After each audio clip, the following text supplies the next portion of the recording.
ತರ್ತಾ ಇದ್ದೀನಿ. आदरणीय निर्मला सीतारमन जी, आप इस देश के वित्त मंत्री जी हैं. आप आने वाले दिन यानी कि 14 नवंबर आपको इन्होंने इनविटेशन दिए हैं इस बात के लिए कि आप आकर ये जो लाभांश दे रहे हैं उसका उद्घाटन आप कर रहे हैं, उसका चीफ गेस्ट है. इसीलिए कुछ चीज़ों को मैं आपके नज़र में लाना चाहता हूँ. इस वक्त पूरे कर्नाटक में हर एक गांव में सभी जनता, आम जनता ये micro finance, illegal loan interest धंधे में, इस धंधे से तंग आकर बहुत सारे आम जनता सुसाइड किए हैं. पिछले 15-20 साल से 10,000 से भी ज़्यादा लोग सुसाइड किए हैं. हर रोज़ ऐसे जो घटना, हर रोज़ ऐसे वारदात आते रहते हैं. इसका कारण ये है कि ये माइक्रो फाइनेंस धंधा करते हैं, उसमें ये SKDRDP का और डेवलपमेंट के नाम पर ये जो धंधा कर रहे हैं, इसके वजह से बहुत लोग तंग आ चुके हैं. आदरणीय निर्मला जी, चाहे तो हम आपको 1,000 से भी ज़्यादा वीडियो हम भेजेंगे. आपको ये जो कम्युनिकेशन करना हम शुरू करेंगे आज से. कुछ ऐसी चीज़ें हैं मैं जनता के तरफ से आपके नज़र में ला रहा हूँ. कुछ प्रश्नों के रूप से मैं आपको ये पूछना चाहता हूँ. ये SKDRDP ये बताते हैं कि हमारा ये BC ट्रस्ट है. SKDRDP श्री क्षेत्र Dharmasthala rural development project, SKDRDP एक फैमिली ट्रस्ट है. अभी ये बताते हैं कि business correspondence banking business correspondent trust, इनका फैमिली ट्रस्ट है. लेकिन पिछले कई सालों से ये बैंकिंग बिजनेस करस्पॉन्डेंस जो BC एजेंट का काम क्या होता है, जो गांव में बसे हुए लोग रहते हैं उनको बैंकिंग के बारे में नॉलेज नहीं रहता है, उनको एक कनेक्टिविटी देना चाहिए. लेकिन अभी तक इनके जितने भी सदस्य हैं लाखों, यानी कि इन्हीं के वेबसाइट में जो देते हैं आंकड़े दिखाते हैं, मोर देन 60 लाख मेंबर्स है. किसी भी मेंबर को इनका बैंक क्या है पता नहीं है, बैंकों को ग्राहक कौन है पता नहीं है. सिर्फ ये मिडिल जो एजेंट है, कमीशन एजेंट BC ट्रस्ट है, SKDRDP, सिर्फ ये लोग ट्रांजैक्शन कर रहे हैं. लेकिन किसी को भी बैंक क्या है, कहां है हमारा बैंक, किसी को भी पता नहीं है. क्या ऐसा बैंकिंग सिस्टम चलता है? BC ट्रस्ट ऐसा काम कर सकता है? ये पहली बात. दूसरी बात, रेट ऑफ इंटरेस्ट कौन डिसाइड कर रहा है? यहां पे rate of interest bank decide करता है, लेकिन यहां पे ये ट्रस्ट डिसाइड कर रहा है. BC trust, SKDRDP BC trust पिछले 11 साल से ये डिसाइड करते हैं. जब से ये लोग BC ट्रस्ट बोलते हैं, यानी कि 2017, उससे पहले भी वही काम करते आए हैं. हम बैंक से देते बोलते, लेकिन रेट ऑफ इंटरेस्ट बैंक को बताना चाहिए. लेकिन अभी तक, आज तक एक भी बैंक, इनसे जो एग्रीमेंट हुआ है, एक भी बैंक रेट ऑफ इंटरेस्ट नहीं बताया. ये पहले बताते हैं कि उनका रेट ऑफ इंटरेस्ट 8.9%. खुद वीरेंद्र हेगड़े जी, वीरेंद्र जैन जी, खुद वही उन्होंने ही प्रेस स्टेटमेंट में बताया कि उनका रेट ऑफ इंटरेस्ट 18.9% है. लेकिन ये पैसे लाते हैं नबार्ड से 4 से 6% तक, बैंक से लाते हैं पैसा 8% तक, और लोगों को देते हैं 18% में. ये कैसा चलता है? ये मिडिलमैन, ये जो दलाल का धंधा करते हैं, इनको 10%, ये 10% पैसा चूस रहे, इंटरेस्ट, सूद चूस रहे हैं. ऐसा होता है BC ट्रस्ट का काम कि बैंक से आप 8% से पैसा लो और 18% में दो. अगर हम ठीक तरह से कैलकुलेशन करते हैं, ये 20 से 40% तक आ रहा है, 20 से 40% तक आ रहा है. और recovery as per RBI bank, RBI regulations, recovery में है, हमने दिखाया, पिछले लाइव में हमने दिखाया है कि it should be recovered at every 3 months, लेकिन ये हर हफ्ता, आदरणीय निर्मला सीताराम जी हर हफ्ता ये वसूली करते हैं संघ के सदस्यों के मर्जी के खिलाफ, हर हफ्ता वसूली करते हैं, जबकि आरबीआई खुद कहता है कि every 3 months recovery is enough. RBI कहता है, आपको तो मालूम होता ही है। ये कौन होते हैं कि हर हफ्ता पैसा वसूली करने वाले? इससे भी एक अहम चीज है एनआरएलएम के बारे में, national rural livelihood mission, DAY, Deendayal Antyodaya योजना।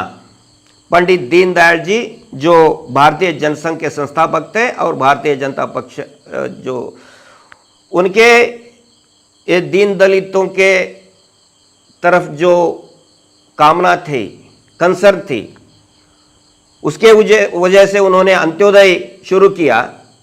उसके नाम पर ये एनआरएलएम चलता आ रहा है।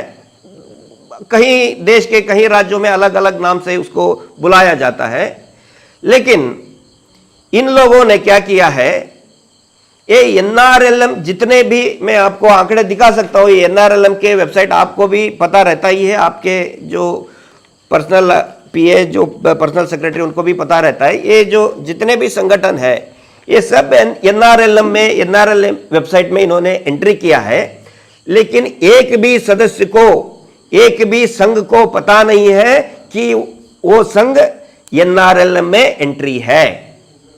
सब छुपा छुपी खेल है, किसी को भी पता नहीं इंटरेस्ट सबवेंशन क्या होता है, किसी को भी पता नहीं।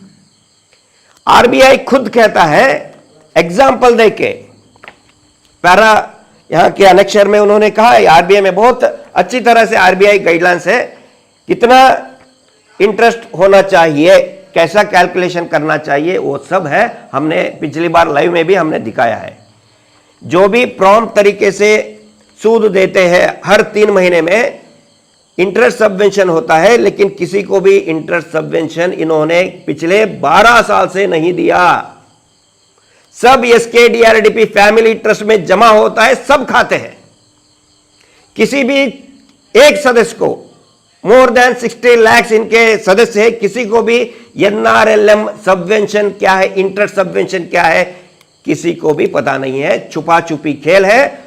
आपको बुलाएंगे, पिछले बार सिद्धरामैया जी को बुलाए थे, आपको अभी बुलाएंगे, बुलाकर बोलेंगे कि हमने लाभांश डिस्ट्रीब्यूट कर रहे हैं, लेकिन लाभांश एक खुद खा चुके हैं। ये आपके नजर में हम लाना चाहते हैं। और बहुत बड़ी अहम चीज है नोटबुक के बारे में। ये संघ के जो भी ट्रांजैक्शन होता है, इंटरनल वेंडिंग होता है, वो नोटबुक में लिखना चाहिए, सही बात है। लेकिन आज तक इन्होंने किसी को भी बैंक का एक स्टेटमेंट नहीं दिया। आरबीआई कहता है कि बैंक का पासबुक देना चाहिए संघ के सदस्यों को, एसएचजी सदस्यों को। किसी को भी ओरिजिनल बैंक का ओरिजिनल पासबुक नहीं दिया। संघ का ऐसा पासबुक होता है, ऐसा पासबुक।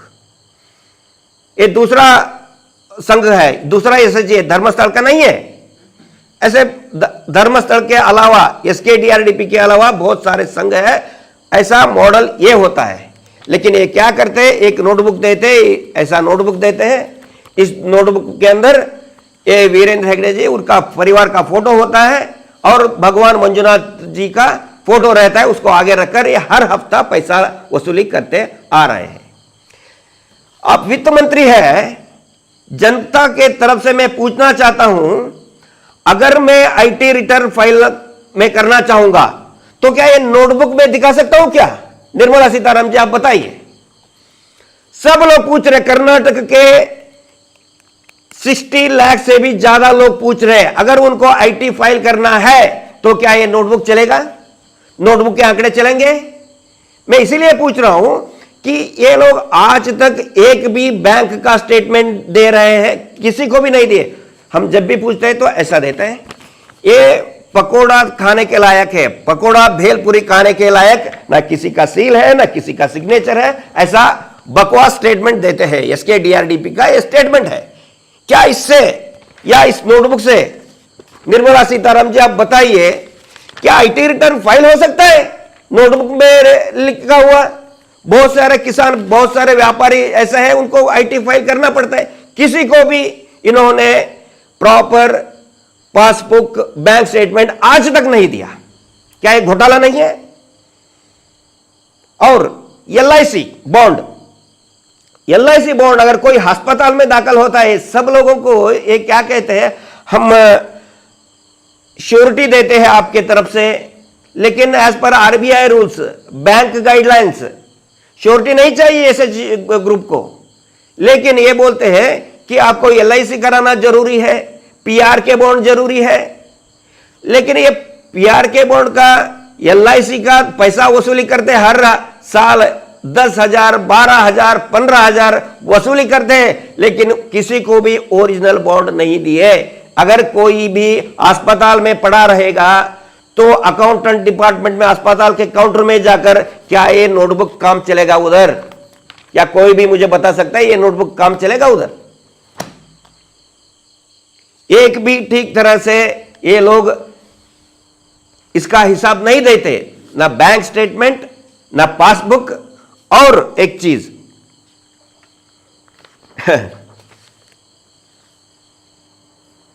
ये सेविंग वसूली करते हैं हर हफ्ता सेविंग अमाउंट वसूली करते हैं 10 से 50 रुपए तक, कहीं कहीं 100 रुपए भी करते हैं। लेकिन कहीं ना कहीं उसका उल्लेख तो होना चाहिए, बैंक के स्टेटमेंट में उसके उल्लेख होना चाहिए। इनके टोटल मेंबर ये कहते हैं 60 लाख से ज्यादा उनके वेबसाइट में है, मैं नहीं बोल रहा हूं, बैंक में वेबसाइट ने। अगर हम सिर्फ 50 लाख 50 लाख पकड़ेंगे और सिर्फ 20 रुपए ऑन एंड एवरेज हम लेंगे, तो हर हफ्ता 10 करोड़ हुआ। हर हफ्ता 10 करोड़ खर्च कर ये लोग ले रहे हैं। कहां जा रहा है पैसा? सब कैश रूप में, अकाउंट में नहीं। और हर हफ्ता ऑन एंड एवरेज ये इंटरेस्ट रूप से 2,000 रुपए कलेक्ट कर रहे हैं। किसी के 1,200, 2,000, 5,000, 8,000 ऐसा कलेक्ट करेंगे, ये करते आए हैं। हम एवरेज में सिर्फ 2,000 रुपीज पकड़ेंगे, तो एक हफ्ते में on and average 50 lakh into 2,000 rupees कितना हुआ? 1,000 करोड़ रुपए। 1,000 करोड़ रुपए, वो भी कैश में। ब्लैक मनी कहां जा रहा है? क्या घोटाला नहीं है निर्मला सीतारामन जी? हर हफ्ता 1,000 करोड़ इस राज्य में जमा हो रहा। कहां जमा हो रहा है? ये तो स्टेटमेंट दिखाते हैं महीने का, मंथली स्टेटमेंट दिखाते हैं, बोलते हैं हम मंथली स्टेटमेंट दिखाएंगे, उसमें वीकली कलेक्शन है ही नहीं। तो फिर एक महीने तक 1,000 करोड़ रुपए, यानी कि एक महीने में 4,000 करोड़ रुपए कहां गए? घोटाला नहीं है? डिजिटलाइजेशन, बैंकिंग का जो डिजिटलाइजेशन होना चाहिए, कहां है? एक कोई भी जाकर मंडी में सब्जी लेता है तो एक पेटीएम कार्ड रखता है। एक औरत रखती है, अगर 50 पैसा का एक सब्जी लेते हैं तो एटीएम कार्ड रहता है। 1,000 करोड़ का धंधा चल रहा है, बैंक में एक पैसा भी जमा नहीं करते, सब ब्लैक में कलेक्ट करते। क्यों? ये ब्लैक एंड व्हाइट धंधा चल रहा है कर्नाटक में। यह चीज मैं आपके नजर में लाना चाहता हूं। हर हफ्ता पिछले 7 साल से ये सीनियर सिटीजन के, उनके तरफ से हर हफ्ता 10-10 रुपए कलेक्ट किए। कहां गया वो? अकाउंट तो होना चाहिए। अकाउंट में तो किसी भी अकाउंट में वो नोटिस नहीं, वो नहीं दिखा रहा है। क्या है वजह इसका? कौन खा रहा है पैसा? निर्मला सीतारामन जी, ये सब मैं आपके नजर में इसीलिए ला रहा हूं क्योंकि ये जो एनआरएलएम जो है, पंडित दीनदयाल जी का एक सपना था कि इस देश के दीन दलितों के उद्धार हो, लेकिन उनके नाम पे जो ये हो रहा है, घोटाले हो रहा है, ये एनआरएलएम इतना जो इंटरेस्ट सबवेंशन हो रहा है, कहीं भी पंडित दीनदयाल जी का न फोटो है, न केंद्र सरकार का एनआरएलएम का जिक्र है। खाली ये बोलते हैं कि हम दे रहे हैं, हम लाभ दे रहे हैं। अरे ये तो खून चूस रहे हैं। निर्मला सीतारामन जी, हम ये आपके नजर में ला रहे हैं। आपको ये बता सकते हैं कि ये जो मैं बात कर रहा हूं ये लोग है ये भगवान के खिलाफ है, मंदिर के खिलाफ है, लेकिन ऐसा नहीं है। निर्मला सीतारामन जी, आप देख सकते हैं हमारे पीछे बेटी सौजन्या, जिसके 12 साल पहले बर्बरता से गैंग रेप करके हत्या की गई, उनका आरोप, इस गैंग रेप और हत्या के आरोप इसी परिवार वीरेंद्र जैन परिवार के ऊपर है। उसके खिलाफ justice for Soujanya movement Mahesh Shetty Timarodi ji के नेतृत्व में पिछले 12 साल से चल रहा है। ये उसी के सामने हम बात करें। और आप देख सकते हैं अटल जी का फोटो है, आप देख सकते हैं। हम भगवान के खिलाफ नहीं है, ये जो भी है हम सब लोग भगवान के मंदिर के भक्त हैं। मैं ये बात इसलिए कह रहा हूं कि ये लोग आपको कह सकते हैं ये कम्युनिस्ट है, ये मंदिर के खिलाफ है। आदरणीय निर्मला सीतारामन जी, इनको कोई भी सिद्धांत नहीं है। जब केंद्र में भाजपा सरकार आया, मोदी जी आए, तो ये मोदी के पीछे चले गए। उससे पहले कांग्रेस के पीछे थे, कम्युनिस्ट के पीछे थे। अब बीजेपी के केंद्र में बीजेपी आपने संसद बनाया उनको। कर्नाटक में सिद्धरामैया जी को जय जय बोलते हैं। इनका सिद्धांत सिर्फ 2 है, सेटिंग और फिटिंग। सेटिंग करते हैं सभी ऑफिशियल से, सब लोगों से सेटिंग रहता है। जब आप जैसे मंत्री महोदय आते हैं तो फिटिंग करते हैं। देखो ये कम्युनिस्ट है, ये अगर कांग्रेस के कोई नेता आते हैं तो ये कहते हैं कि हम कोमुवादी हैं, तो फिटिंग रखते हैं। तो ये सब चीज मैं आपके नजर में ला रहा हूं, क्योंकि आपको बुलाकर ये आपको विलन बनाते हैं। क्यों पूरे कर्नाटक में वीरेंद्र हेगड़े एंड कंपनी, इनका जो SKDRD के खिलाफ पूरे राज्य भर आंदोलन चल रहा है। हर एक गांव में इनके खिलाफ आंदोलन चल रहा है। ये बात आपको मालूम होना चाहिए, इसीलिए मैं आपके नजर में लाना चाहता हूं। और पूरे जनता के तरफ से मैं आपको आग्रह करता हूं कि आप इसका जांच करें। अगर आप जाके आप आके फोटो खिंचवा के जाते हैं, बाद में प्रचार कर दे, देखो निर्मला सीतारामन जी आए, मुख्यमंत्री जी आए, तो इसी के तो हमारा सब ठीक है। ये जितने घोटाला किए हैं ना, उसका पूरा ये साफ सफाई करना चाहते हैं। आपको आगे रखकर ये लोग खुद को बचाना चाहते हैं। आपको लाकर ये लोग क्या करना चाहते हैं कि ऑफिशियल्स को दिखाना चाहते हैं, देखो इस देश के वित्त मंत्री जी आ चुके, तो कोई भी IT ऑफिसर नहीं आएगा इसका जांच करने के लिए। हर हफ्ता 1000 करोड़ ब्लैक मनी टर्नर हो रहा है। जब आप आकर रिबन कट करेंगे तो कौन ऑफिसर आएगा?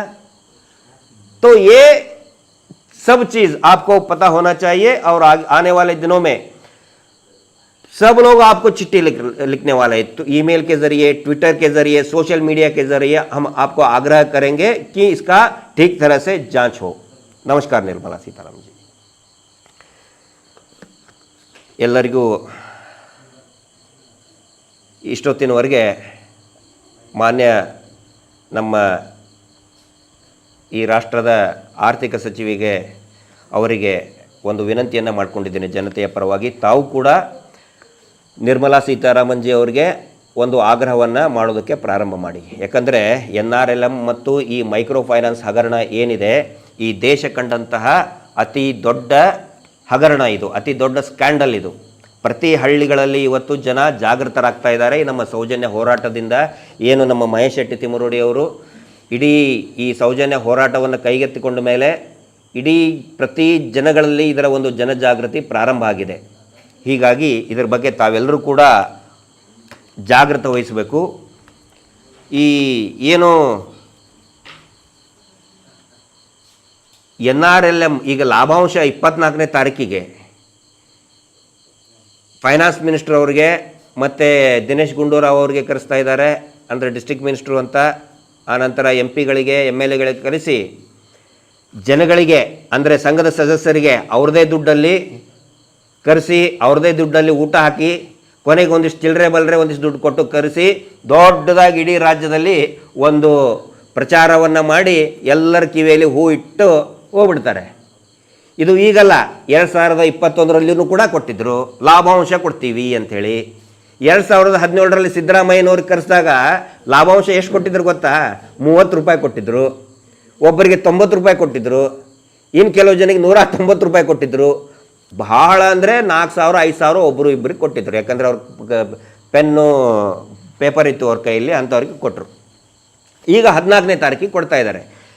ಕೊಡೋದಾದರೆ ಎದನ್ನು ಕೊಡಬೇಕು ಅಂತ ಹೇಳಿದರೆ, NRLM ಸ್ಕೀಮ್ನಲ್ಲಿ ಈಗ ನಾವು ಯಾವಾಗ NRLM ಅನ್ನಕತ್ತೀವಿ ಅವಾಗ ನಾವು ಲಾಭಾಂಶ ಕೊಡ್ತೀವಿ ಅಂತ ಬಂದಿದ್ದಾರೆ. ಈಗ ನಾವು ಯಾವಾಗ LIC ಇದು ಸ್ಕ್ಯಾಂಡಲ್ ಆಗಿದೆ, LIC ಬಾಂಡ್ ಪೇಪರಲ್ಲಿದೆ ಅಂದರೆ ತೋರಿಸ್ರಿ ಅದು LIC ಬಾಂಡ್ ಪೇಪರ್. ಈಗ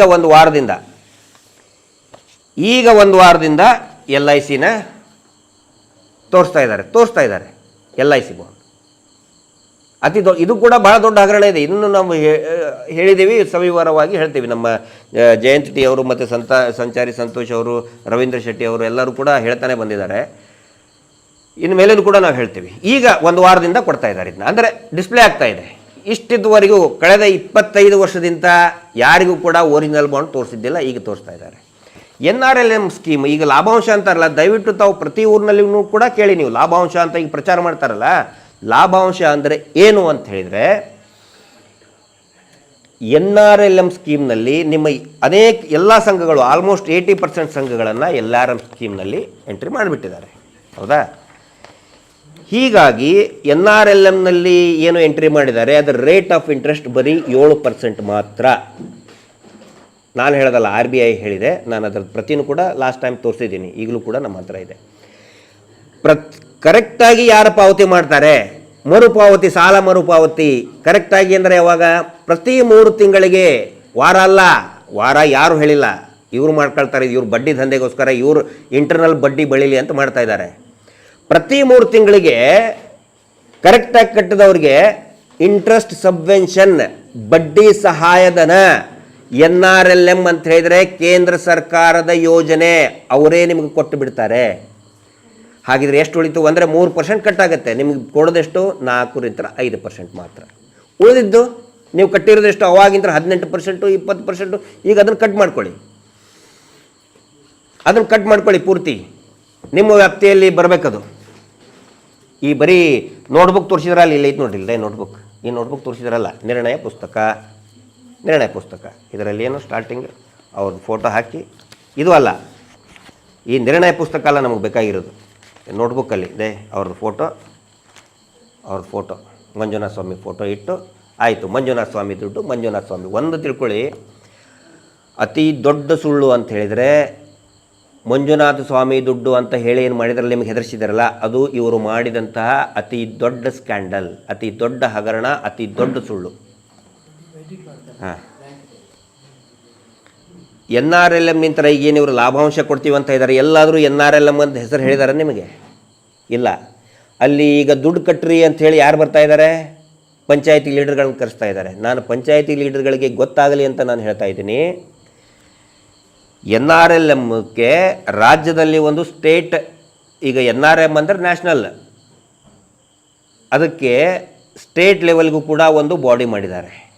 ಪಂಚಾಯತಿ ಮಟ್ಟದಲ್ಲಿ ಒಬ್ಬೊಬ್ಬ ಅಧಿಕಾರಿಗಳಿದ್ದಾರೆ, ಅವರಿಗೆ ಗೊತ್ತಿದೆ ಎಷ್ಟು ಹಣ ಬಂದಿದೆ ಅಂಥೇಳಿ.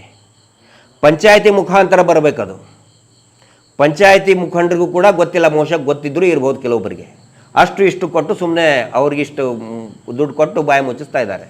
ಆದರೆ ನಿಜವಾದ ಫಲಾನುಭವಿಗಳು ಯಾರಿದ್ದಾರೆ, ಅವರಿಗೆ NRLMದ್ದು ಬಡ್ಡಿ ಸಬ್ಸಿಡಿ ಕೊಟ್ಟೇ ಇಲ್ಲ. ಈಗ ನೀವು ಕೇಳಿ ಅದನ್ನು, NRLM ಸಬ್ಸಿಡಿ ಎಷ್ಟು ಬಂತಪ್ಪ, ಅದನ್ನು ಲಾಭಾಂಶ ಅಂದರೆ ಅದನ್ನು. ಆನಂತರ ಮೊನ್ನೆ ರಾಣಿ ಚೆನ್ನಮ್ಮ ಕಿತ್ತೂರು ತಾಲೂಕಿನಲ್ಲಿ ಒಬ್ಬ ಅತ್ಯಂತ ಜಾಗೃತ ಸದಸ್ಯರು ಕೇಳಿದರು, 60 ವರ್ಷ ಆದವ್ರಿಗೆ ನೀವು ದುಡ್ಡು ಕಲೆಕ್ಟ್ ಮಾಡ್ಕೊಂಡಿದ್ದೀರಲ್ಲ, ಎಲ್ಲೈತೆ ದುಡ್ಡು, ಯಾವ ಅಕೌಂಟ್ನಲ್ಲೈತೆ, ಯಾವ ಬ್ಯಾಂಕಲ್ಲೈತೆ, ಬನ್ನಿ ತೋರಿಸ್ರಿ ಅಂತೇಳಿ. ಅವನಿಗೆ ಮಾತಾಡೋಕ್ಕೆ ಬಾಯಿಲ್ಲ. SKDRDP ಮ್ಯಾನೇಜರ್ ಟೈಪ್ ಫುಲ್ ಇನ್ಶರ್ಟ್ ಹಾಕ್ಕೊಂಡು ಬಂದು, ಪ್ಯಾಂಟು ಶರ್ಟು ಅಗದಿ ಟೈ ಸೂಟು ಬೂಟ್ ಹಾಕ್ಕೊಂಡು ಬಂದಿರ್ತೀನಲ್ಲ ಕಿತ್ತೂರಿನಲ್ಲಿ, ಅವನಿಗೆ ಮಾತಾಡೋಕ್ಕೆ ಬರ್ತಾಯಿಲ್ಲ. ಅಂದರೆ ಈ ಪಾಪ 60 ವರ್ಷ ಆದವರು ಊರುಗೋಲನ್ನು ಕಸ್ಕೊಂಡಿದ್ದಾರೆ. ಇವರು ಅಜ್ಜಿಯ ಊರುಗೋಲು, ಅವರ ಒಂದು ಉಳಿತಾಯ ಹಣ ಅದು. ಪಾಪ ಒಂದು ಉಳಿತಾಯ ಹಣವನ್ನು ಕಲೆಕ್ಟ್ ಮಾಡ್ಕೊಂಡು ಇವ್ರಿಗೆ ತೊಗೊಂಡು ನಿಮಗೆ ಸಹಾಯ ಮಾಡ್ತೀವಿ ಅಂತ ದುಡ್ಡು ಕಲೆಕ್ಟ್ ಮಾಡಿಕೊಂಡು ಬ್ಯಾಂಕಲ್ಲಿ ಹಾಕಿಲ್ಲ, ಎಲ್ಲ SKDRDP ಅಕೌಂಟಲ್ಲಿ ಹೋಗಿದೆ. ಅದನ್ನು ಕೇಳಿ. ಈ ಲಾಭಾಂಶ ಅಂತೇನು ಪ್ರಚಾರ ಮಾಡ್ತಾ ಇದ್ದಾರಲ್ಲ, ಆನಂತರ ನಿಮ್ಮ ಇದೇನೋ 60 ವರ್ಷದ ಅವ್ರದ್ದು ಕೂಡ ಒಂದು ಸಂಘ ಮಾಡಿದ್ದಾರೆ ಇವರು, ಅದು ಕೂಡ ಸರ್ಕಾರದಿಂದನೇ ಯೋಜನೆ ಅದು. ಇವರು ನಾವು ಮಾಡಿದೀವಿ ಅಂತ ಹೇಳಿ ಆ 60 ವರ್ಷ ಆದವ್ರ ಕಡೆಯಿಂದ ದುಡ್ಡು ತಗೊಂಡು ಅವರಿಗೆ ಯೋಜನೆ ಯಾವ ಫಲನೂ ಕೂಡ ಕೊಟ್ಟಿಲ್ಲ. ಬಹುಶಃ ಲಕ್ಷದಾಗ ಒಬ್ರಿಗೋ ಇಬ್ಬರಿಗೋ ಕೊಟ್ಟಿರ್ತಾರೆ, ಲಕ್ಷದಲ್ಲಿ ಒಬ್ರಿಗೋ ಇಬ್ಬರಿಗೆ ಕೊಟ್ಟು ಯಾರಾದ್ರೂ ಹಿಂಗೆ ಪ್ರಶ್ನೆ ಮಾಡಿದ್ರೆ ನೋಡ್ರಿ ಅಲ್ಲಿ ಕೊಟ್ಟಿದ್ದೇವಲ್ಲ ಅವ್ರಿಗೆ. ಹಾಂ, ಆನೆಗೆ ತೋರ್ಸಾಕೊಂದು ಹಲ್ಲು ತಿನ್ನಾಕೊಂದು ಹಲ್ಲು ಅಂತ ಹೇಳ್ತಾರಲ್ಲ, ಹಾಗೆ ತೋರ್ಸಾಕ ಒಬ್ರಿಗೆ ಇಬ್ಬರಿಗೆ ಕೊಟ್ಟಿರ್ತಾವೆ, ನೋಡ್ರಿ ಅವ್ರಿಗೆ ಕೊಟ್ವಿ, ನೋಡ್ರಿ ಇವ್ರಿಗೆ ಕೊಟ್ವಿ, ಇಷ್ಟು ಹೇಳಿ ಮುಗಿಸಿಬಿಡ್ತಾರೆ. ಇದನ್ನು ಕೇಳಿ ನೀವು, ಲಾಭಾಂಶ ಅಂದರೆ ಇದನ್ನು ಕೇಳಬೇಕು. ಆನಂತರ ಪ್ರತಿ ವಾರ 10 ರೂಪಾಯಿ ಹಂಗೆ, 20 ರೂಪಾಯಿ ಹಂಗೆ, 50 ರೂಪಾಯಿ ಹಂಗೆ, 100 ರೂಪಾಯಿ ಹಂಗೆ ಸೇವಿಂಗ್ ದುಡ್ಡು ತಗೋತಾ ಇದ್ದಾರಲ್ಲ. ಬರೀ 20 ರೂಪಾಯಿ ಹಿಡಿದ್ರು ಕೂಡ ಪ್ರತಿ ವಾರ 50 ಲಕ್ಷ ಜನರ ಕಡೆಯಿಂದ ಸೇವಿಂಗ್ ಅಮೌಂಟ್ ತೊಗೊಂಡ್ರೆ 10 ಕೋಟಿ ರೂಪಾಯಿ ಆಯಿತು ಪ್ರತಿ ವಾರ. ಪ್ರತಿ ವಾರ 10 ಕೋಟಿ. ನೀವು ಅನ್ಬೋದು, ನಮ್ಮ ಕಡೆ ಅಂದ್ರೆ ಬರೀ 10 ರೂಪಾಯಿ, ನಿಮ್ಮ ಕಡೆ ಅಂದ್ರೆ 10 ರೂಪಾಯಿ. ಅವ್ರು ಕಲೆಕ್ಟ್ ಆಗಿರೋದು ಇಡೀ ರಾಜ್ಯದಿಂದ ಒಂದು ವಾರಕ್ಕೆ 10 ಕೋಟಿ ರೂಪಾಯಿ ಎಲ್ಲಿ ಹೋಯ್ತು? ಅದು ಕ್ಯಾಶ್ ಕೊಟ್ಟಿದ್ದೀರಿ ನೀವು, ಬ್ಯಾಂಕಿಗೆ ತೊಗೊಳಲ್ಲ, ಬ್ಲ್ಯಾಕ್ ಮನಿ ಎಲ್ಲಿ ಹೋಯ್ತು? ಲಾಭಾಂಶ ಅದ್ರದ್ದು ಕೊಡು ಅಂತ ಕೇಳಿ ನೀವು.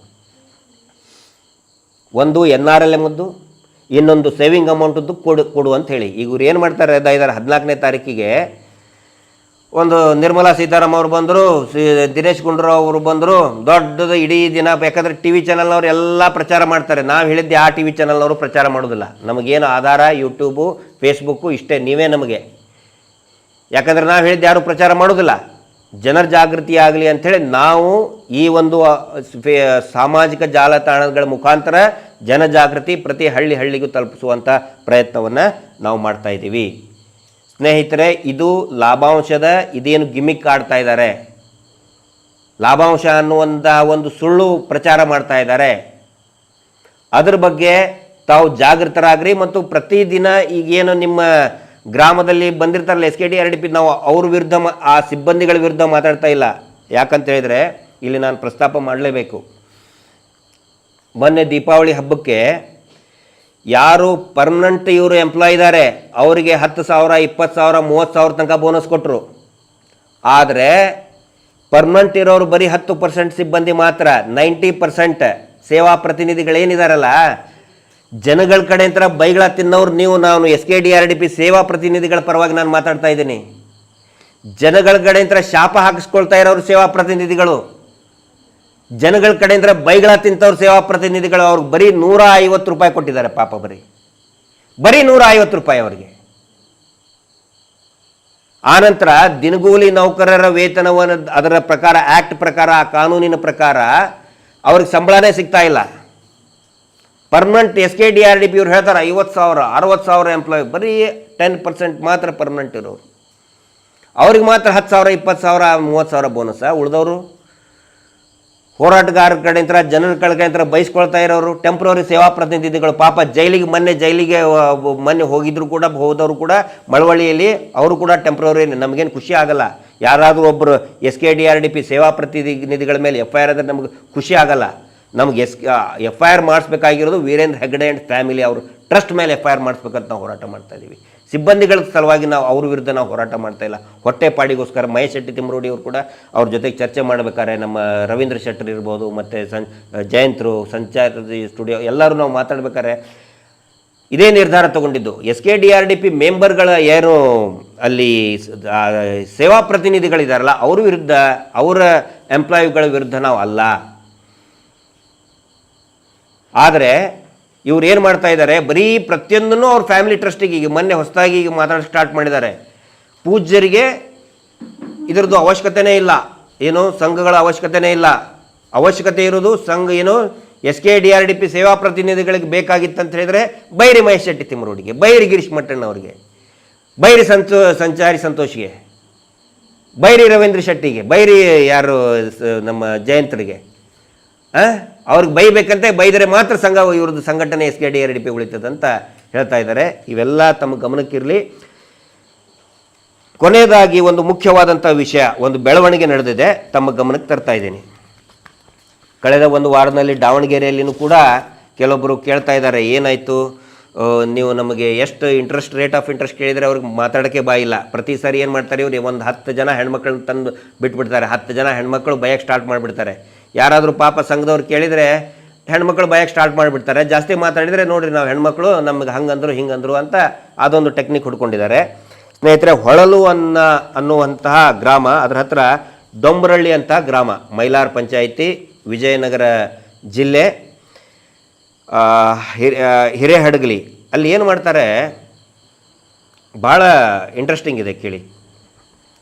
ಅಲ್ಲಿ ಏನು ಫ್ರಾಡ್ ನಡೀತಾ ಇದೆ, ನಮಗೆ ಸಿಕ್ಕಾಪಟ್ಟೆ ನಾವು ಆಲ್ರೆಡಿ ನಾವು ಇಂಟ್ರೆಸ್ಟು ಪೂರ್ತಿ ಸಾಲ ಮುಟ್ಟಿದರೂ ಕೂಡ ನಾವು ದುಡ್ಡು ಕಟ್ಟಬೇಕಾಗಿ ಬಂದಿದೆ, ನಾವು ಕಟ್ಟಲ್ಲ, ನಮಗೆ ಬ್ಯಾಂಕ್ ಪಾಸ್ಬುಕ್ ಕೊಡಿ ಅಂತ ಹೇಳಿದಾಗ ಅವ್ರು ಕೊಡಲ್ಲ, ಇವರು ಮರುಪಾವತಿ ಮಾಡಲ್ಲ, ವಾರ ವಾರ ಮಾಡಲ್ಲ. ಅದಕ್ಕೇನು ಮಾಡ್ತಾರೆ, ಈ ಪ್ರತಿ ಇದನ್ನು ನಿಮಗೆ ಓದಿ ಹೇಳ್ತೇನೆ, ಇದರಲ್ಲಿ ಏನಿದೆ ಅಂಥೇಳಿ. ಶ್ರೀ ಕ್ಷೇತ್ರ ಧರ್ಮಸ್ಥಳ ಗ್ರಾಮಾಭಿವೃದ್ಧಿ ಯೋಜನೆ BC ಟ್ರಸ್ಟ್, ಅದರದ್ದು ಲೆಟರ್ ಹೆಡ್ಡಲ್ಲಿ ಬ್ಯಾಂಕಿಗೆ ಲೆಟರ್ ಕೊಟ್ಟಿದ್ದಾರೆ. ಕರ್ನಾಟಕ ಗ್ರಾಮೀಣ ಬ್ಯಾಂಕಿಗೆ ಒಂದು ಲೆಟರ್ ಕೊಟ್ಟಿದ್ದಾರೆ. ಏನಂತ ಹೇಳಿದರೆ, ಹೂವಿನಹಡಗಲಿ ಯೋಜನಾ ಕಚೇರಿ ವ್ಯಾಪ್ತಿಯ ವಲಯದ ಡೊಂಬರಳ್ಳಿ ತಾಂಡಾ ಕಾರ್ಯಕ್ಷೇತ್ರದ ಗುಂಪಿನ ಸದಸ್ಯರಿಗೆ 15/10/24 ಒಟ್ಟು ಮೊತ್ತ 3,19,995 ಈ ಕೆಳಗಡೆ ಖಾತೆಗೆ ಲೋನ್ ಮೊತ್ತ ಜಮೆಯಾಗಿದ್ದು, ಪ್ರಸ್ತುತ ಸದಸ್ಯರು ರಿಕವರಿಗೆ ತೀರಾ ಸಮಸ್ಯೆ ಮಾಡುತ್ತಿದ್ದು ಸದರಿ ಸದಸ್ಯರ ಖಾತೆಯನ್ನು ಫ್ರೀಸ್ ಮಾಡಿ ಕೊಡಬೇಕು, ಆ ಮೂಲಕ ತಮ್ಮಲ್ಲಿ ವಿನಂತಿಸಿಕೊಳ್ಳುತ್ತೇನೆ. ಅಕೌಂಟ್ ಫ್ರೀಸ್ ಮಾಡಿ ಅಂತ ಬ್ಯಾಂಕಿಗೆ SKDRDP ಲೆಟರ್ ಹೆಡ್ನಲ್ಲಿ ರಿಕ್ವೆಸ್ಟ್ ಕೊಟ್ಟಿದ್ದಾರೆ. ಇಲ್ಲಿ ಬಹಳ ಪ್ರಮುಖವಾದಂತಹ ಒಂದು ಪ್ರಶ್ನೆ ನಾನು ಸನ್ಮಾನ್ಯ ವೀರೇಂದ್ರ ಹೆಗಡೆ ಅವ್ರ ಮುಂದೆ ಇಡ್ತಾ ಇದ್ದೀನಿ. ನೀವು ಹೇಳಿದ್ರಲ್ಲ, ದುಡ್ಡು ನಾವು ಕೊಡೋದಲ್ಲ, ಸಾಲ ನಾವು ಕೊಡೋದಲ್ಲ, ಬ್ಯಾಂಕ್ನವ್ರು ಕೊಡೋದು, ನಾವು ಬರೀ ಗ್ಯಾರಂಟಿ ಕೊಡ್ತೀವಿ ಅಂತ ಹೇಳಿದ್ರಿ ನೀವು. ನಿಮ್ಮ ಅನೇಕ ಛೇಲಾಗಳಿದಾರಲ್ಲ, ಪೇಯ್ಡ್ ಛೇಲಾಗಳು ಏನು ಹೇಳ್ತಾ ಇದ್ರು, ಪೂಜ್ಯರು ಗ್ಯಾರಂಟಿ ಕೊಟ್ಟು ಬಿಟ್ಟಿದ್ದಾರೆ, ಅದ್ರ ಸಲುವಾಗಿ ಬ್ಯಾಂಕ್ನವ್ರು ಕೊಡ್ತಾರೆ. ಪೂಜ್ಯರು ಗ್ಯಾರಂಟಿ ಕೊಟ್ಟಿದ್ರೆ ನೋಟಿಸು ಪೂಜ್ಯರಿಗೆ ಕೊಡಬೇಕಾಗಿತ್ತು, ಹೌದು ತಾನೇ? ನೋಟಿಸು ಪೂಜ್ಯರಿಗೆ ಕೊಡಬೇಕಾಗಿತ್ತು, ಪರಮ ಪೂಜ್ಯರಿಗೆ ನೋಟಿಸ್ ಕೊಡಬೇಕಾಗಿತ್ತು. ಪೂಜ್ಯರು ಶ್ಯೂರಿಟಿ ಕೊಟ್ಟಿದ್ರೆ, ಈಗ ನಾನು ಒಬ್ಬನಿಗೆ ನನ್ನ ಫ್ರೆಂಡ್ಗೆ ಶ್ಯೂರಿಟಿ ಕೊಟ್ಟಿದ್ರೆ ಅವ್ನು ತುಂಬಲಿಲ್ಲ ಅಂದ್ರೆ ನನಗೂ ನೋಟಿಸ್ ಕಳಿಸ್ತಾರೆ. ಈಗ ಪೂಜ್ಯರು ಕೊಟ್ಬಿಟ್ಟಿದಾರಲ್ಲಪ್ಪ. ಈಗ ಪೂಜ್ಯರು ಕೊಟ್ಟರೆ ಪೂಜ್ಯರಿಗೆ ಕೊಡಲಾರದೆ ಅಕೌಂಟ್ ಫ್ರೀಸ್ ಯಾಕ್ರಿ ಮಾಡಿಸ್ತಿದ್ದೀರಿ ನಿಮ್ಮ ಗ್ರಾಹಕರದು? ಬ್ಯಾಂಕಿನಿಗೂ ಕೇಳ್ತಾ, ಕರ್ನಾಟಕ ಗ್ರಾಮೀಣ ಬ್ಯಾಂಕ್ ಒಳ್ಳೆ ಬ್ಯಾಂಕ್, ಅದು ನಾನು ಕೂಡ ಅದ್ರದ್ದು ಆ ಬ್ಯಾಂಕಿನ ಕಸ್ಟಮರ್ ನಾನು. ಆದರೆ ಇವರು ಪ್ರಭಾವಕ್ಕೊಳಗಾಗಿ ನೀವು ಯಾಕಪ್ಪ ಅದ್ರ ಫ್ರೀಸ್ ಮಾಡಿದಿರಿ? ಪೂಜ್ಯರು ಕೊಟ್ಬಿಟ್ಟಿದಾರಲ್ಲ. ಪೂಜ್ಯರು ಶ್ಯೂರಿಟಿ ಕೊಟ್ಬಿಟ್ಟಿದ್ರೆ ಪೂಜ್ಯರಿಗೆ ನೀವು ನೋಟಿಸ್ ಕೊಡ್ಬೇಕಲ್ಲ ಬ್ಯಾಂಕ್ನವರು. ಪಾಪ ಬಡಪಾಯಿಗಳದ್ದು 4 ಜನ ಬಡಪಾಯಿ, ಅದು ಹೆಣ್ಮಕ್ಳು, ಸ್ತ್ರೀ ಶಕ್ತಿ ಸಂಘದವರು. NRLM ದುಡ್ಡು ಬಂದಿದೆ ಅವರಿಗೆ, NRLM ದುಡ್ಡು ಬಂದಿದೆ, ಅದು ಬ್ಯಾಂಕ್ನವ್ರು ಹೇಳಿಲ್ಲ, ಮುಚ್ಚಿಟ್ಕೊಂಡ್ರು. ಆದರೆ SKDRDPದವ್ರು ಲೆಟರ್ ಕೊಟ್ಕೊಳ್ಳೆ ನೀವು ಮಾಡಿಬಿಟ್ರ, ನೀವು ನೋಟಿಸ್ ಕಳಿಸ್ತಾ ಇದ್ದೀವಿ, ಲೀಗಲ್ ನೋಟಿಸ್ ಕಳಿಸ್ತಾ ಇದ್ದೀವಿ, ಒಳ್ಳೇದಾಯ್ತು ನೀವು ಕಳಿಸಿದ್ದು. ನಾವೊಂದು ಮಾತು ಹೇಳಿದ್ದೆ, ಯಾರಿಗಾದ್ರೂ ನೋಟಿಸ್ ಬಂದರೆ ದಯವಿಟ್ಟು ನಮ್ಮ ಗಮನಕ್ಕೆ ತೊಗೊಂಡು ಬನ್ನಿ. ನಿಮ್ಮ ಪರವಾಗಿ ಸೌಜನ್ಯ ಹೋರಾಟ ಸಮಿತಿ ಏನು ಕಾನೂನಿನ ಹೋರಾಟ ಇದೆ ನಾವು ಕೈಗೆತ್ಕೊಳ್ತೇವೆ. ಈಗ ಹೇಳ್ರಪ್ಪ, ಪೂಜ್ಯರು ಕೊಟ್ಬಿಟ್ಟಿದ್ದಾರೆ ಶ್ಯೂರಿಟಿ, ನೋಟ್ ತಗೊಳ್ರಿ, ಇಲ್ಲ ಐತೆ ನಿಮ್ಮ ಶ್ಯೂರಿಟಿ ಫ್ರೀಸ್ ಮಾಡಿರಿ ಅಂತ ಲೆಟರ್ ಕೊಟ್ಟಿದ್ದಾರೆ, ಸೈನು ಸೀಲು ಹಾಕಿ. ಬ್ಯಾಂಕ್ ಸ್ಟೇಟ್ಮೆಂಟ್ ಕೊಡು ಅಂತ ಹೇಳಿದ್ರೆ ಯಾವ ಸೈನ್ ಇಲ್ಲ, ಸೀಲ್ ಇಲ್ಲ. ಇಲ್ಲಿ ಅಕೌಂಟ್ ಫ್ರೀಸ್ ಮಾಡೋದಕ್ಕೆ ಸೀಲು ಸೈನು ಹಾಕಿ ಕೊಟ್ಟಿದ್ದಾರೆ. ಇಲ್ಲಿ 420 ಅಲ್ಲ ಇದು, 420 ದಂಧೆ ಅಲ್ಲ ಇದು, 2 ನಂಬರ್ ದಂಧೆ ಅಲ್ವಾ ನೀವು ಮಾಡ್ತಾ ಇರೋದು? ಹೇಳ್ತೇವೆ ನಿರ್ಮಲಾ ಸೀತಾರಾಮನ್ ಅವ್ರಿಗೆ ಎಲ್ಲ ಪೂರ್ತಿ ಬರೋದು, ಅವ್ರಿಗೆ ಲೆಟ್ರು ಬರಿತಾ ಇದ್ದೀವಿ, ಎಲ್ಲ ರಿಪ್ರೆಸೆಂಟೇಷನ್ ಕೊಡ್ತಾ ಇದ್ದೇವೆ, ಕರೆಸ್ರಿ, ಸನ್ಮಾನ ಮಾಡಿ ಅವ್ರಿಗಿನ್ನು. ಇಷ್ಟು ಇವತ್ತಿನ ದಿನ ಹೇಳಬೇಕಾಗಿದ್ದು ಈ NRLM ಸ್ಕ್ಯಾಂಡಲ್ ಬಗ್ಗೆ. ಏನೇನು ಇವರು ದುಡ್ಡು ಬಂದಿದೆ ಅದನ್ನು ತಾವೇ ತಗೊಂಡು ನಿಮಗೆ ಏನು ಪೂರ್ತಿ ನಿಮಗೆ ಲಾಸಲ್ಲಿ ಮುಳುಗಿಸಿ ಲಾಭಾಂಶ ಕೊಡ್ತೀವಿ ಅಂತ ಹೇಳ್ತಾ ಇದ್ದಾರೆ. ಅದು ಕೂಡ NRLM ಯಾರ ಹೆಸರಿನಲ್ಲಿ ಆ ಯೋಜನೆ ಇರೋದು? ಪಂಡಿತ್ ದೀನ್ ದಯಾಳ್ ಉಪಾಧ್ಯಾಯಜಿ ಅವ್ರದ್ದು ಅಂತ್ಯೋದಯ ಯೋಜನೆ. ಈ ದೇಶದ ದೀನ ದಲಿತರ ಪರವಾಗಿ ಯೋಜನೆಯನ್ನು ಕನಸನ್ನು ಕಂಡಂತಹ ಒಬ್ಬ ಧೀರ ಏನೋ ಮುತ್ಸದಿ ಅವ್ರ ಹೆಸರಿನಲ್ಲಿ ಇದ್ದಂಥದ್ದು. ಅವ್ರು ಯಾವ ರೀತಿ ಸತ್ರು ಅಂತ ಹೇಳಿದ್ರೆ, ಆ ರೈಲ್ವೆ ಸ್ಟೇಷನ್ನಲ್ಲಿ ಅವ್ರ ಹೆಣ ಬಿದ್ದರೂ ಕೂಡ, ಅದು ಕೊಲೆ ಅಂತ ಸಂಶಯ ಇದ್ದರೂ ಕೂಡ ಆಗಿನ ಸರ್ಕಾರ, ಆಗಿನ ಕಾಂಗ್ರೆಸ್ ಸರ್ಕಾರ ತನಿಖೆನೇ ಮಾಡಲಿಲ್ಲ. CBI ಅಧಿಕಾರಿ ಒಬ್ಬರು ಲೋಬೋ ಅಂಥೇಳಿ CBI ಚೀಫ್ ಇದ್ದರು, ಅವರು ಆ ಬೇಗುಸರಾಯ್ ಪೊಲೀಸ್ ರೈಲ್ವೆ ಸ್ಟೇಷನ್ಗೆ ಹೋಗಿ ತನಿಖೆ ಮಾಡಬೇಕು ಅಂತ ಹೇಳಿದ್ರೆ ಇಮಿಡಿಯೇಟಾಗಿ ವಾಪಸ್ ಕಳಿಸ್ಕೋತಾರೆ, ಇನ್ವೆಸ್ಟಿಗೇಷನ್ ಮಾಡಬೇಡಿ ಅಂಥೇಳಿ. ಇನ್ವೆಸ್ಟಿಗೇಷನ್ ರಿಪೋರ್ಟ್ ಬಂದಿದ್ದೇನು, ಇದು ಕೊಲೆ ಅಲ್ಲ, ಇದು ಸಹಜ ಏನು ಯಾರೋ ಕಳ್ತನ ಮಾಡೋಕ್ಕೆ ಬಂದು ಕೊಲೆ ಮಾಡಿ, ಡಬಲ್ ಮರ್ಡರ್ ಕೇಸಿಂಗ್ ಸುಳ್ಳು ವರದಿ ಕೊಟ್ಟರಲ್ಲ, ಹಾಗೆ ಯಾರೋ ಇದನ್ನು ಮಾಡಿದ್ದಾರೆ, ಕೊಲೆ ಮಾಡಿ ಕಳ್ತನ ಮಾಡೋಕ್ಕೆ ಬಂದು ಕೊಲೆ ಮಾಡಿದ್ದಾರೆ ಅಂತೇಳಿ ರಿಪೋರ್ಟ್ ಹಾಕಿ ಕ್ಲೋಸ್ ಮಾಡಿದರು. ಆ ರೀತಿ ಅನಾಥವಾಗಿ ಈ ದೇಶದ ದೀನ ದಲಿತರ ಪರವಾಗಿ ಕನಸನ್ನು ಕಂಡಂಥ ದೀನ್ ದಯಾಳ್ ಅಂತ ಅವರ ಯೋಜನೆಯನ್ನು ಹರಿದು ತಿಂದು ಮುಕ್ಕಿ ಎಲ್ಲೂ ಕೂಡ ಅವ್ರ ಫೋಟೋ ಇಲ್ಲ. ನೋಡಿದ್ರಾ? ಈ ಲಾಭಾಂಶದ ಬಗ್ಗೆ ಮಾತಾಡಿ ಒಂದು ಹಾಕಿದಾರಲ್ಲ, NRL ಮುದ್ದೆ ಅದು ಕೊಡೋದು ದುಡ್ಡು ಅವರು ಅದಕ್ಕಷ್ಟು ಎಲ್ಲ ತಿಂದು ಮುಕ್ಕಿ ಹರಿದು ತಿಂದು ಅಷ್ಟು ಇಷ್ಟು ಉಳಿದಿದ್ದನ್ನು ಒಂದು ಚಿಲ್ಲರೆ ಪಲ್ಲರೆ ಕಾಸು ಕೊಟ್ಟು ಕಳಿಸ್ತಾರೆ. ಎಲ್ಲೂ ಕೂಡ ಪಂಡಿತ್ ದೀನ್ ದಯಾಳ್ಜಿಯವರ ಫೋಟೋ ಇಲ್ಲ. ಧರ್ಮಸ್ಥಳದವ್ರು ನಾವು ಕೊಡ್ತೀವಿ ಅಂಥೇಳಿ ಪೋಸ್ ಕೂಡ ಹೊಡ್ತಾ ಇದ್ದಾರೆ. ಇದ್ರ ಬಗ್ಗೆ ಜನರಿಗೆ ಗೊತ್ತಿರಲಿ ಮತ್ತು ನಿಮ್ಮ ವ್ಯಾಪ್ತಿಯಲ್ಲಿ ಬರುವಂತಹ ಆ ಎಲ್ಲ ಯೋಜನಾಧಿಕಾರಿಗಳಿಗೂ ಕೂಡ NRLMದ ಏನು ರೇಟ್ ಆಫ್ ಇಂಟ್ರೆಸ್ಟ್ ಬರೀ 4% ಇದೆ, ಉಳಿದಿದ್ದು ನೀವು ಎಷ್ಟು ಕಟ್ಟಿದ್ದೀರ ಅದನ್ನೆಲ್ಲ ವಾಪಸ್ ಕೊಡಿ ಅಂತ ನೀವು ಕೇಳ್ತಾ, ಈ ಜನಜಾಗೃತಿ ಮೊನ್ನೆ ಕಲಬುರಗಿಯಲ್ಲಿ ಸಾವಿರಾರು ಜನ ಹೆಣ್ಮಕ್ಳು ಒಗ್ಗಟ್ಟಾಗಿ ಸ್ಟ್ರೈಕನ್ನು ಮಾಡಿದ್ದಾರೆ. 17 ಫೈನಾನ್ಸ್ ಕಂಪ್ನಿಗಳ ವಿರುದ್ಧ ಅಲ್ಲಿಯ ಕಮಿಷನರ್ ಸಾಹೇಬರಿಗೆ ಕಂಪ್ಲೇಂಟ್ ಕೊಟ್ಟಿದ್ದಾರೆ. 17ರಲ್ಲಿ SKDRDPಯನ್ನು ಕೂಡ ಸೇರಿಸಿ ಕಂಪ್ಲೇಂಟ್ ಕೊಟ್ಟಿದ್ದಾರೆ. ಆಳಂದ್, ಅಫ್ಜಲ್ಪುರ್, ಸೇಡಂ, ಚಿಂಚೋಳಿ, ಚಿತ್ತಾಪುರ್ ಈ ವಿವಿಧ ತಾಲೂಕುಗಳಲ್ಲಿ ಪಾದಯಾತ್ರೆ ಕೂಡ ಮಾಡಿದ್ದಾರೆ ಈ SKDRDP ಮೈಕ್ರೋ ಫೈನಾನ್ಸ್ ದಂಧೆ ವಿರುದ್ಧ. ಇಡೀ ರಾಜ್ಯಾದ್ಯಂತ ಒಂದು ದೊಡ್ಡ ರೀತಿಯಾದಂಥ ಆಂದೋಲನ ಪ್ರಾರಂಭ ಆಗಿದೆ. ದಯವಿಟ್ಟು ಯಾರೂ ಕೂಡ ₹1 ಬ್ಯಾಂಕ್ ಪಾಸ್ಬುಕ್ ಸಿಗುವವರೆಗೂ, ನಿಮ್ಮ ಸೇವಿಂಗ್ ಅಮೌಂಟ್ ಸಿಗುವವರೆಗೂ, ಸಿಬಿಲ್ ಸ್ಕೋರ್ ಇನ್ಕ್ರೀಸ್ ಆಗುವವರೆಗೂ ನಾವೇನು ಒಂದಿಷ್ಟು ಡಾಕ್ಯುಮೆಂಟ್ಸು, ಯಾವುದು ಗುಂಡೇನಟ್ಟಿ ಅನ್ನುವ ಗ್ರಾಮ, ಖಾನಾಪುರದ ಗುಂಡೇನಟ್ಟಿ ಗ್ರಾಮದಲ್ಲಿ ಅವರು ನೋಟಿಸ್ ಅಂಟಿಸಿಬಿಟ್ಟಿದ್ದಾರೆ, ನಮಗೆ ಈ ದಾಖಲೆ ಇಲ್ಲದೆ ನೀವು ಊರೊಳಗೆ ಪ್ರವೇಶ ಮಾಡಬೇಡಿ ಅಂಥೇಳಿ ಜಾಗೃತರಾದಂಥ ಗ್ರಾಮಸ್ಥರು ಆ ಒಂದು ಕ್ರಮವನ್ನು ಕೈಗೊಂಡಿದ್ದಾರೆ. ರಾಜ್ಯದ ಪ್ರತಿಯೊಂದು ಗ್ರಾಮಗಳಲ್ಲಿ ಕೂಡ ಈ ರೀತಿ ಒಂದು ಒಳ್ಳೆಯ ಪ್ರಯತ್ನ ನಡೀತಾ ಇದೆ. ನಾವು ನಿಮಗೆ ಕೇಳೋದು ಒಂದೇ, ಕೆಲವೊಬ್ಬರು ಸುಮ್ಮನೆ ಕಮೆಂಟ್ ಹಾಕ್ತಿರ್ತಾರೆ, ಇವರು ಬೇರೆ ಮೈಕ್ರೋ ಫೈನಾನ್ಸ್ ಕಂಪ್ನಿಗೇನೋ ಅನುಕೂಲ ಮಾಡಿಕೊಡ್ತಾ ಇದ್ದಾರೆ, ನಮಗೆ ಯಾವ ಅನುಕೂಲನೂ ಕೂಡ ಬೇಡ. ಇದರಿಂದ ನಿಮ್ಮಿಂದ ಜನಸಾಮಾನ್ಯರಿಂದ ಯಾರು ನೀವು ಲೋನ್ ಬಡ್ಡಿ ಕಟ್ಟೋದು ನಿಲ್ಲಿಸ್ತೀರಿ, ನಿಮ್ಮಿಂದ ಒಂದೇ ಒಂದು ನಮಗೆ ಆಗಬೇಕಾಗಿರೋದು ಸೌಜನ್ಯ ಹೋರಾಟಕ್ಕೆ ದಯವಿಟ್ಟು ನಿಮ್ಮ ಬೆಂಬಲ ಇರಲಿ. ಸೌಜನ್ಯಾಳಿಗೆ ನ್ಯಾಯ ಸಿಗಲಿ. ಸೌಜನ್ಯಾಳಂತಹ ನೂರಾರು ಹೆಣ್ಣುಮಕ್ಕಳು ಜೀವ ಕಳ್ಕೊಂಡಿದ್ದಾರೆ ಈ ಧರ್ಮಸ್ಥಳ ನೇತ್ರಾವತಿ ದಡ್ಡಿಯಲ್ಲಿ. ಈ ಪ್ರಭಾವಿ ಕುಟುಂಬದ ಕೈವಾಡದಿಂದ ಅವರು ಎಲ್ಲ ಹೆಣ್ಣುಮಕ್ಕಳಿಗೂ ಕೂಡ ನ್ಯಾಯ ಸಿಗೋ ತನಕ ನಾವು ಹೋರಾಟವನ್ನು ಮಹೇಶ್ ಶೆಟ್ಟಿ ತಿಮ್ಮರೋಡಿ ಅವರ ನೇತೃತ್ವದಲ್ಲಿ ಏನೊಂದು ಹೋರಾಟ ಇದೆ, ನಮಗೆ ಯಾವುದೇ ಏನು ಆ ಜಾತಿ ಈ ಜಾತಿ, ಈ ಧರ್ಮ ಆ ಧರ್ಮ, ಆ ಇಸಮು ಏನೂ ಇಲ್ಲ, ಎಲ್ಲರೂ ಕೂಡ ಸೇರಿ ಒಗ್ಗಟ್ಟಾಗಿ ಈ ಹೋರಾಟವನ್ನು ಮಾಡ್ತಾ ಇದ್ದೇವೆ. ಸಾಧ್ಯವಾದಷ್ಟು ಹೆಚ್ಚಿನ ಸಂಖ್ಯೆಯಲ್ಲಿ ತಾವೆಲ್ಲರೂ ಕೂಡ ಈ ಹೋರಾಟದಲ್ಲಿ ಭಾಗಿಯಾಗಿ ಬೆಂಬಲಿಸಿ ಅಂತ ಹೇಳ್ತಾ ಇವತ್ತಿನ ಈ ಲೈವ್ ಜಾಗೃತಿ ಕಾರ್ಯಕ್ರಮವನ್ನು ಮುಗಿಸ್ತಾ ಇದ್ದೀನಿ. Justice for Soujanya. ನಮಸ್ತೆ.